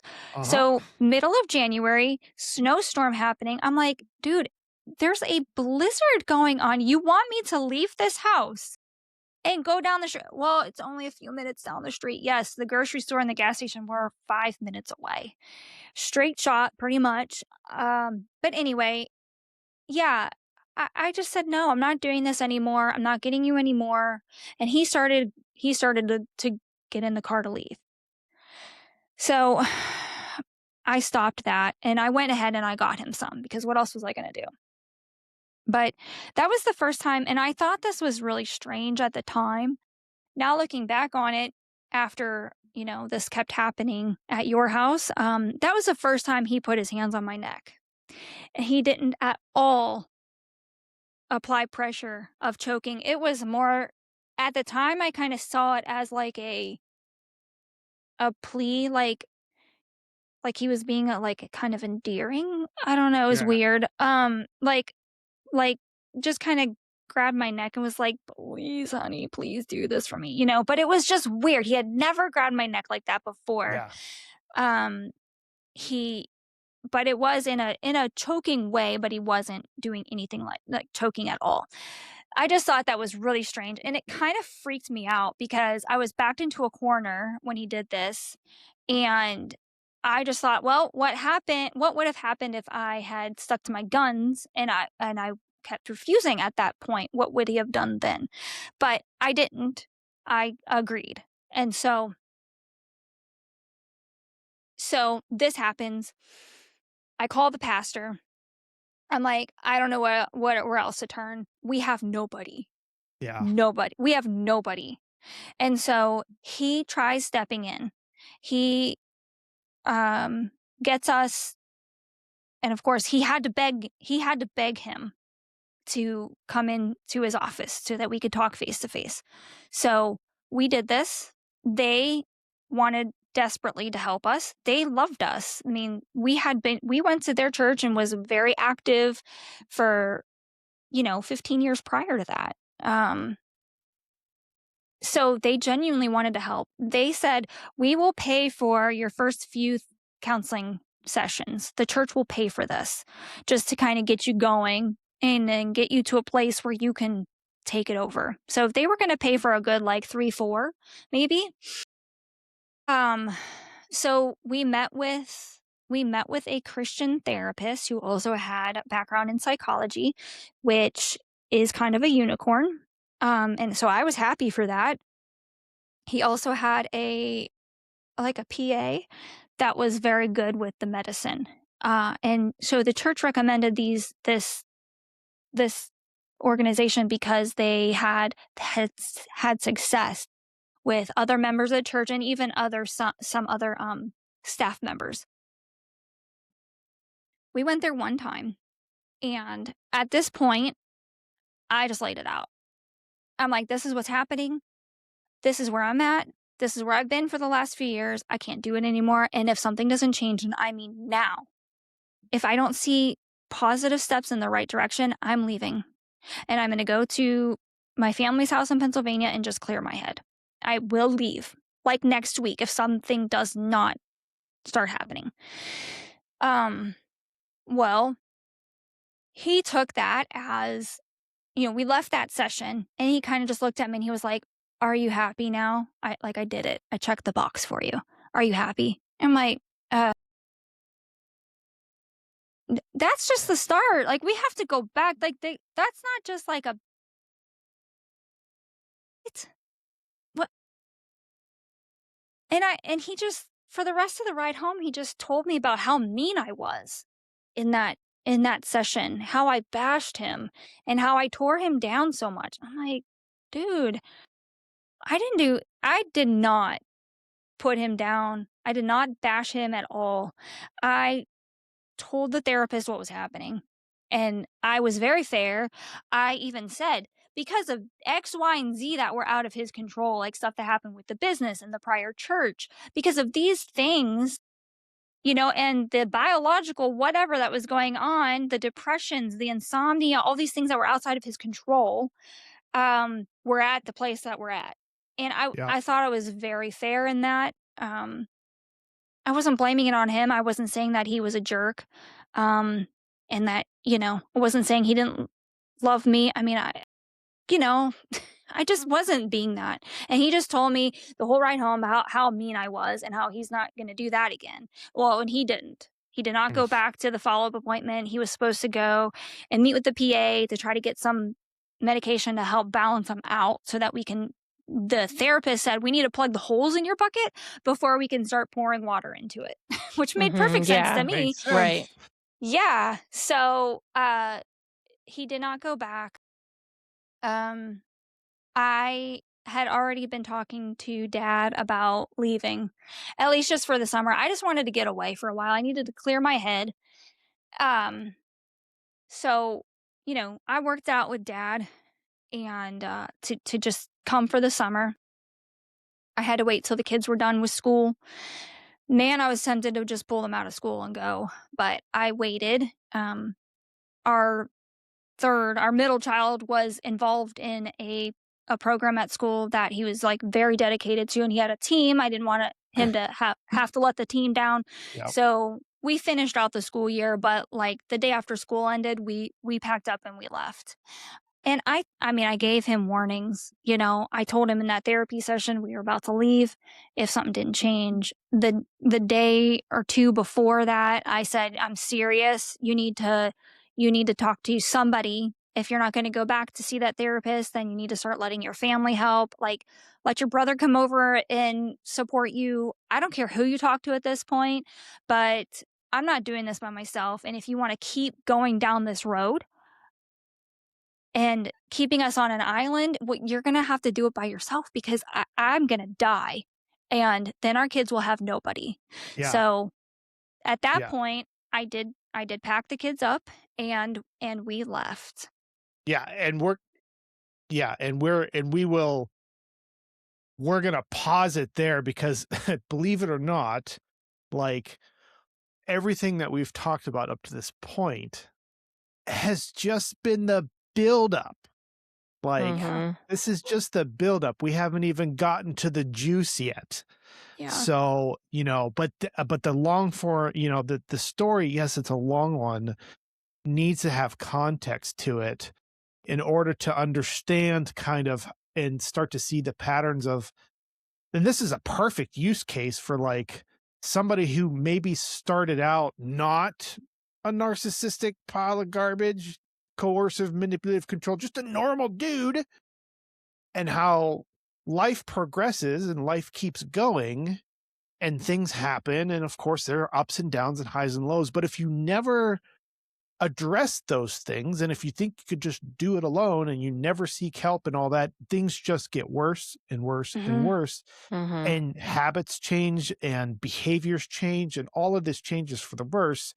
We've literally heard the last hour and a half, hour and 45, 2 hours, however long we've been recording this, the start from what seemed to be a normal individual to the progressive things of it getting worse and worse. Now to the point where you're getting ready, you're packing up the kids, and you're going to stay with Dad in Pennsylvania for the summer.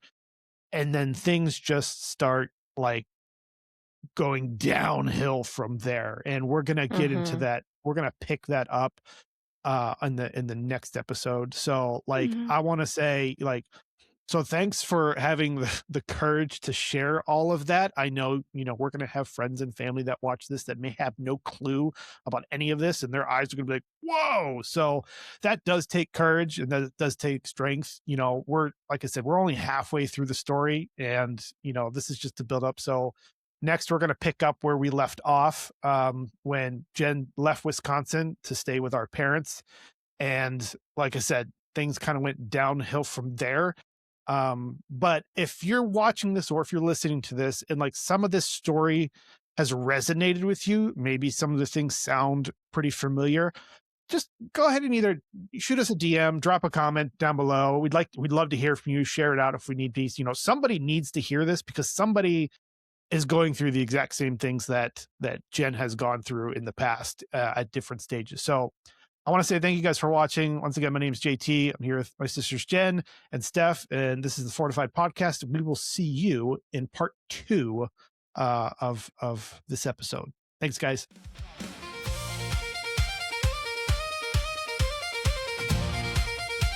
Thank you for listening to the Fortified Podcast. If you enjoyed this episode,